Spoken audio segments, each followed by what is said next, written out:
channel TGIL, Think Globally Act Locally. Ide lokal, aksi keren, bikin gebrakan. Nah, kali ini saya mau ngobrol-ngobrol sama Ibu Varyastuti. Halo Ibu. Halo juga. Nah, obrolannya masih K-pop. Jadi kita melanjutkan obrolan kita yang kemarin itu, Bu. Karena masih ada, kayaknya seru ya, Bu. Banyak yang perlu diceritakan, terutama oleh fans K-pop. Nah, Iya. saya lebih kepada pendengar dan mungkin mengaitkan dengan yang lain lah, gitu. Nah, K-pop ini kan sebenarnya bukan hal baru ya, Bu. Jadi Korean Wave itu, jadi nama aslinya tuh Korean Wave. Di situ Okay. ada K-pop, ada K-food, ada K-culture dan lain sebagainya. Jadi Korean food, Korean pop, sebenarnya tuh itu, Bu. Nah, orang menyebutnya secara umum adalah Korean Wave, gelombang Korea. Korean Wave. Ya. Dimulai itu tahun 90-an. Tahun 90-an. Kita tuh lagi setelah krisis itu. Ya, jadi mau krisis 90-an, ya, 90-an akhir mau krisis. Kemudian mereka yang lebih besarnya itu memang setelah kita masa reformasi ya, Bu. Jadi sudah 20 tahun lebih lah. Nah, uniknya orang Indonesia tuh selalu bilangnya gini, Korea tuh cuma plastik, bah, gitu kan. Karena Korea pada akhirnya identik sama operasi plastik. Oke, jadi di awalnya begitu dulu ya. Dan artis-artisnya dulu itu sukanya operasi plastik.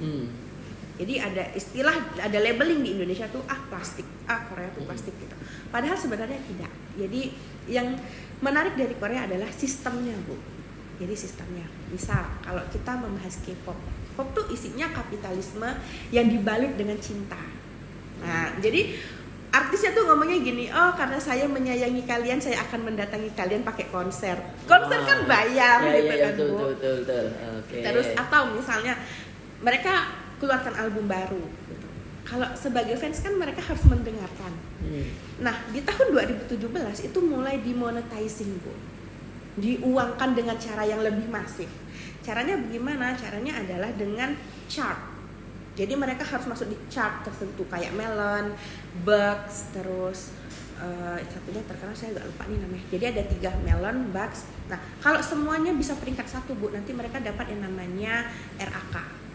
Jadi kayak top of the top lah gitu, Bu, kan. Nah, awalnya tuh free.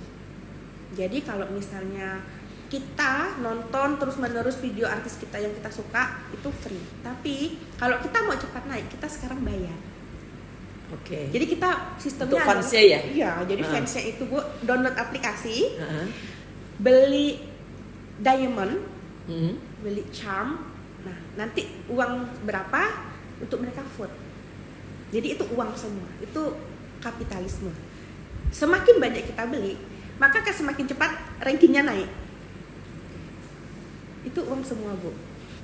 Kemudian K-popnya sendiri, nah K-pop ini agak unik, Bu.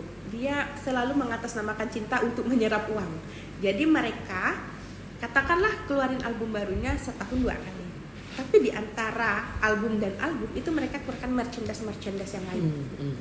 Misal baju, jaket, topi, light stick, gantungan kunci. Nah, itu semua diperjualbelikan, Bu, dengan harga yang tidak murah kalau menurut saya. Jadi kayak light stick itu kan di harga 700-800. Kemudian baju itu range-nya juga sekitar 500 sampai 800. Kalau jaket itu 1 juta ke atas. Dan itu sold out, Bu. Jadi industri musik berkembang bersama industri lainnya ya? Iya, jadi multiplier efeknya itu besar. Nah, kemudian, Bu, mereka ini biasanya terbagi di dalam agensi. Kalau kita kan ya production house itu ya sekedar labelingnya saja untuk artis gitu. Kalau mereka ini agensi itu menjadi satu tumpuan. Jadi semua aktivitas artis itu harus lewat agensi. Uniknya, Bu, setiap agensi itu patternnya berbeda. Misalnya ada satu agensi, dia jarang comeback, tapi pendapatan utamanya adalah konser di luar negeri. Maka dia akan banyak konser, Bu. 1 tahun itu isinya cuma konser gitu. Tapi ada yang pendapatan utamanya adalah jualan CD atau album. Maka mereka akan sering comeback. Kayak 2 bulan sekali ngeluarin lagu baru gitu. Dan diiringi dengan konser. Nah, ada satu perusahaan, ada satu agensi itu lebih unik lagi. Jadi artis kita sebagai fans itu kan suka nunggu artis di depan agensinya, Bu. Jadi kalau artisnya keluar tuh cuma di videoin terus tadi saya ketemu artis ini gitu. Sama mereka, Bu, dibikinkan kafe di depannya. Di depan apa tuh? Di depan agensinya. Jadi jadi kantor agensi, ya, terus ada kafe. Ada kafe untuk menunggu. menunggu. Ya? Iya, dia bilang ini lagi kan? Iya. Alasannya, Bu, ini untuk fans supaya tidak kepanasan. Nah, Dia sambil bangun minum-minum. kafe, iya, sambil minum-minum sambil. Nanti kalau ada kegiatan ulang tahun artis, Bu, diadakannya di situ. Oh, makin tambah Makin uangnya tambah. makin tambah berputar ya. Berputar. Jadi memang semuanya tuh uang. Terus sekarang, Bu, ada juga agensi yang buka cabang di Indonesia. Jadi di Molote Mart Jakarta itu dia punya satu lantai sendiri khusus untuk barang-barang merchandise artisnya. Oke. Dan jadi kalau kita mau beli album atau apa, belinya di situ. Dan karena mereka kan teknologi tinggi, Bu. Tidak semua album tuh bentuknya kayak kita CD sekarang itu loh, Bu. Oke. Jadi ada Bentuknya? CD yang bentuknya adalah digital. Jadi Ibu download dulu aplikasinya, Ibu barcode kan, nanti lagunya pindah ke HP. Oh. Dan itu cuma bisa kita pakai sendiri, nggak bisa di-sharing ke orang. Kalau Spotify, itu kan kita bisa sharing gitu kan, semua orang bisa dengar. Tapi kalau itu nggak bisa. Makin terlindungi lah hak itu ya, hak Iya, cipta dia ya. Iya, dan mereka tuh sangat menjunjung tinggi hak cipta, Bu. Jadi nggak ada istilahnya kita tuh beli barang Korea palsu. Yang barang palsu tuh biasanya kalau udah masuk Indonesia, desainnya sama, kemudian diduplikat gitu. Tapi kalau di Koreanya tidak, karena setiap kita membeli merchandise terutama album, Bu, itu ada barcode yang artinya kita sudah menambah penjualan. Jadi nilai penjualan itu akan berhubungan dengan chart lagu mereka. Nah, jadi semakin banyak kita beli, itu kan chartnya akan semakin meningkat. Jadi sampai ke sana. Nah, terus sebelum Covid itu 2019 ada satu tren namanya challenge. Jadi setiap lagu yang keluar itu ada dance challenge-nya, Bu. Semakin banyak dance challenge itu dilakukan, kan akan semakin viral. Lagunya viral, dance-nya juga viral. Uangnya itu masuk lagi ke agensi. Jadi orang yang pertama membuat itu sebenarnya tuh bukan sengaja ingin membuat terus ini bisa diuangkan, tidak seperti itu, Bu. Tapi dia tuh cuma di ruang santai, kita ngapain nih di ruang tunggu, Mas, jam syutingnya belum mulai. Mereka tuh cuma ngedance terus diposting, ternyata viral, Bu. Dan semenjak itu semua lagu Korea itu punya dance challenge. Dan yang melakukannya siapa? Apakah artis itu atau fansnya? Artis dan fans. Jadi makin eskalasinya makin besar, Bu. Makin besar ya. Apalagi kalau dia collab, Bu. Misalnya artis A collab sama artis B, dance sama-sama. Itu lebih banyak lagi, dan itu benar-benar masif. Hampir di semua lagu Korea sekarang tuh ada dance challenge-nya, Bu. Iya. Nah, terus itu kan dari musiknya, Bu. Korea itu kan kalau misalnya nyanyi pasti ada dance, ada tariannya. Sekarang ternyata ada multiplier effect. Perusahaan-perusahaan atau agensi-agensi ini sampai membuka akademi tari. Jadi ada dance akademinya gitu, Bu. Nah, sedangkan mereka yang udah memang penari asalnya gitu kan, Bu, yang untuk koreografernya itu mereka kan yang bikin tarian untuk satu lagu. Tapi mereka juga buka kelas untuk ngajarin siapa yang berminat. Jadi sampai ke sana. Dan itu kadang beberapa koreografer bisa battle. Jadi lagu ini, nah koreografer A bikinnya gimana, B gimana, kayak dilelang gitu, Bu. Itu tuh sampai ke sana. Jadi tidak serta-merta sekedar nyanyi, tapi itu ada iklim ekonomi yang memang terbentuk. Jadi sampai ada nanti sekarang malah di TV itu dibikin show-nya, Bu, khusus untuk para koreografer, untuk penarinya. Itu buka kelas. Nanti kalau misalnya kelasnya si ini terkenal nih bikin tarian untuk lagunya artis A, B, C, D, itu kan pasti semakin tinggi demand-nya kan, Bu. Dan sasarannya tuh memang anak sekolah, anak-anak SD. Jadi mereka tuh dari SD tuh sudah dilatih untuk goalnya tuh nanti SMA atau lepas SMA tuh udah bisa. Makanya anak di sana tuh tidak semuanya mengejar pendidikan yang sangat tinggi gitu. Bahkan kalau beberapa artisnya tuh kan malah nggak sekolah, Bu. Bukan nggak sekolah sih, mereka tuh memutuskan untuk tidak lanjut SMA normal supaya bisa fokus jadi artis. Nah, penarinya pun ada yang seperti itu. Jadi memang terbentuk lah. Jadi semua tentang K-pop itu sebenarnya ya perputaran uang yang cepat. Benar, kalau di barat juga banyak juga yang seperti itu kan. Iya. Tapi kalau kita lihat kan wawasan mereka juga oke gitu. Iya, Karena iya. tadi belajar tidak harus Dalam di kelas. sekolah. Iya, benar, itu, Bu. Malahan di sekolah belajar terus Iya, saja. berkembang ya. Nah, jadi istilahnya memang pendidikan itu luas lah Iya, gitu ya. Iya, benar. Apalagi kan mereka kalau di Korea kan sistemnya paling cepat gitu. Jadi mereka kan seberapa cepat untuk mencapai kesejahteraan, seberapa cepat untuk dapat keuangan kayak gitu kan. Jadi semakin cepat itu dianggap semakin baik gitu. Dan Padahal Korea itu dulu terkenal, misalnya bukan negara yang kaya asalnya kan. Iya, benar. Lagi setelah perang Korea Iya. segala macam, tapi mereka benar-benar apa ya? Catch up effect gitu loh. Iya, benar. Mengejar Iya, itu luar biasa. mengejar ketertinggalan. Iya. Makanya kan Bu, kalau kita baca-baca di literatur kan Korea itu negara yang mengalami miracle growth. Jadi pertumbuhan ekonominya tuh sampai taraf keajaiban gitu. Dia dapat investasi dari Amerika, dari Jepang, dari Cina, dia tumbuh lebih cepat dari negara investornya Iya. kayak gitu.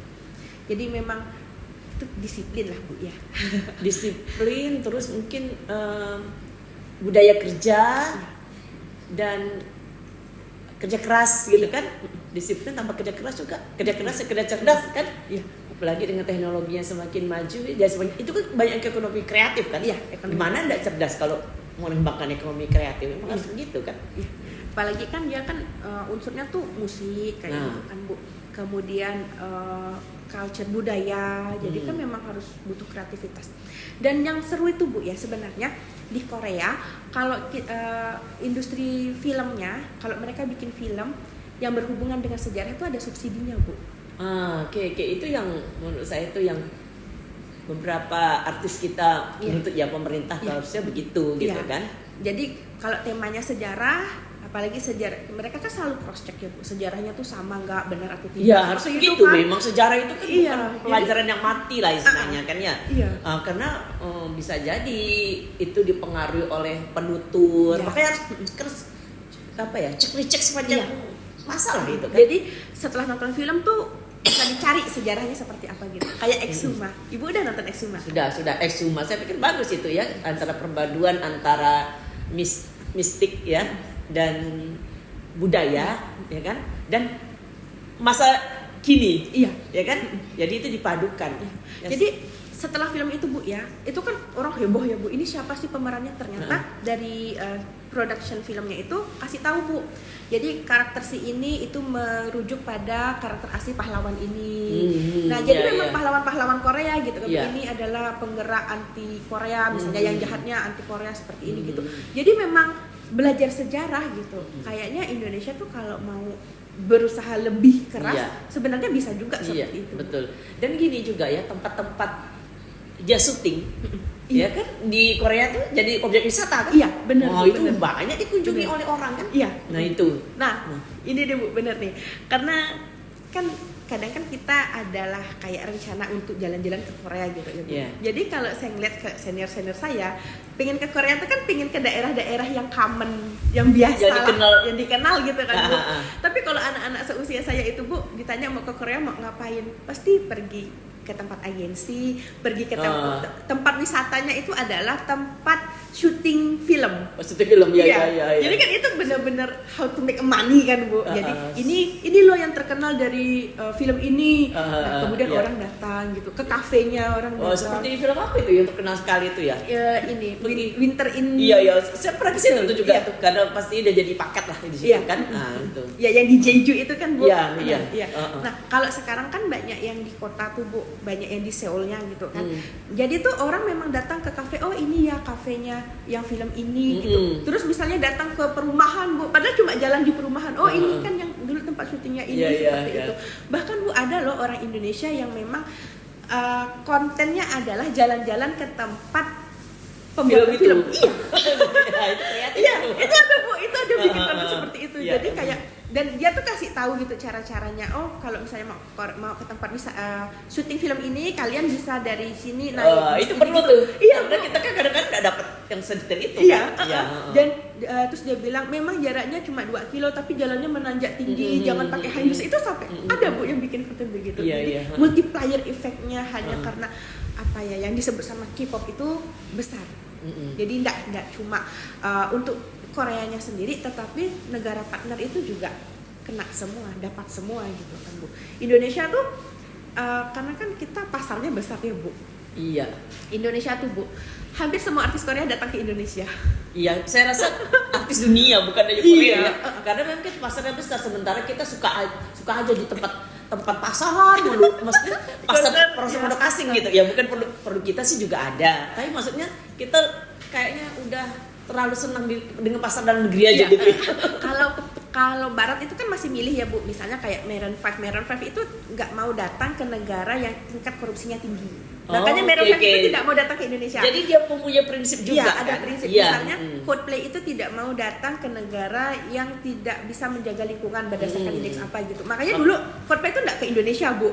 Baru ini first time-nya Coldplay datang. Itu makanya dia menyumbang kapal itu kan, Iya. kebersihan itu kan, Iya. sungai ya? Iya. Pokoknya itulah intinya. Iya. Nah, kalau Korea tuh enggak, Bu. Hampir semua artis Korea tuh datang ke Indonesia. Dia peduli gitu ya. Iya, peduli. Yang penting ada pasarnya. Iya. Bahkan ada yang satu tahun itu bisa 3 kali datang, Bu. Dan semua tiketnya sold out. Pasti ada yang nonton. Jadi mereka tuh kayak fans Korea tuh pertama kali datang, mereka bilang gini, tiketnya mahal nih, apa nih gini. Tapi waktu hari beli tiket habis Bu. Belum lagi misalnya kalau bisa beli tiket itu Bu ya, sekarang kan ada jasa just tip tiket. Karena kan war tiket itu selalu di hari kerja. Oke. Kalau kita ngajar kan kita nggak bisa beli tiket kan Bu.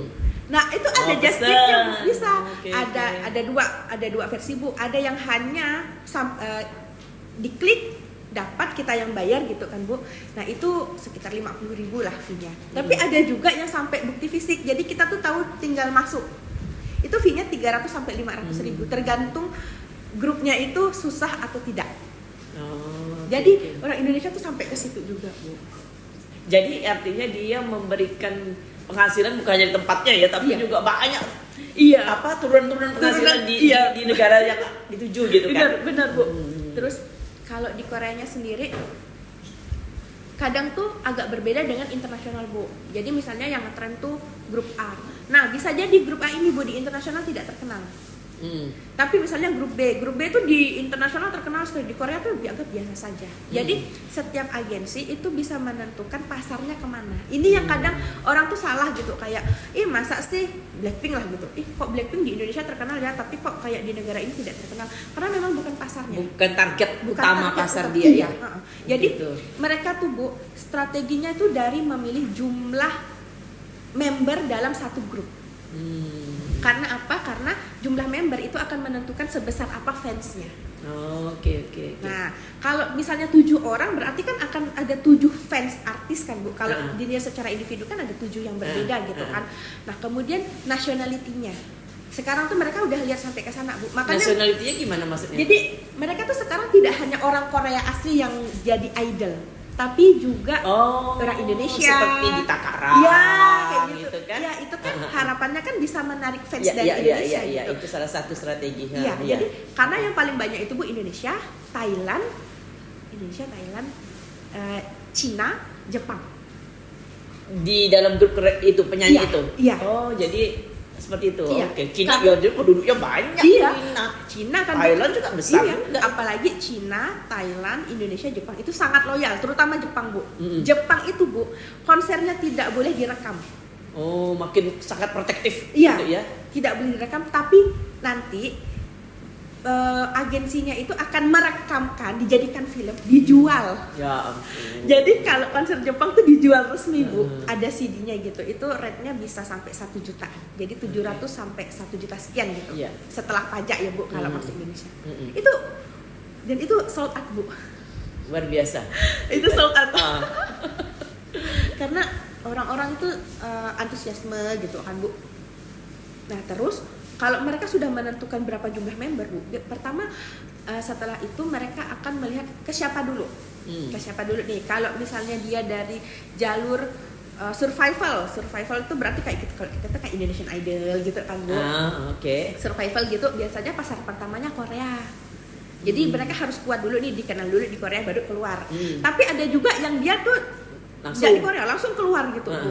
Nah kalau BTS itu kan pasar utamanya memang Amerika Bu. Makanya mereka tuh lebih terkenal di Amerika awalnya, baru di Korea gitu Bu. Nah kalau Blackpink kan pasarnya Jepang. Gitu. Makanya lagu Blackpink itu malah kalau sekarang hampir semua idol ya Bu, itu albumnya ada 2 versi Bu, versi Korea dan versi Jepang. Versi Jepang itu harganya 2 kali lipat dari versi Korea. Kalau Korea Jepang dulunya Iya. Apa namanya? Iya Bu, Perang gitu kan? Bahkan kalau kita lihat di mana tuh di Korea sendiri kan mobil-mobil Jepang itu jarang. Kebanyakan mobil Korea gitu mobil kan. Korea. Tapi ya itu, tapi memang pasar mereka tuh Jepang Bu. Setelah Jepang biasanya Asia dulu, Asia Tenggara terutama nih Bu. Nah itulah Indonesia, Thailand. Karena memang kita tuh sangat menikmati per-K-popan orang Indonesia.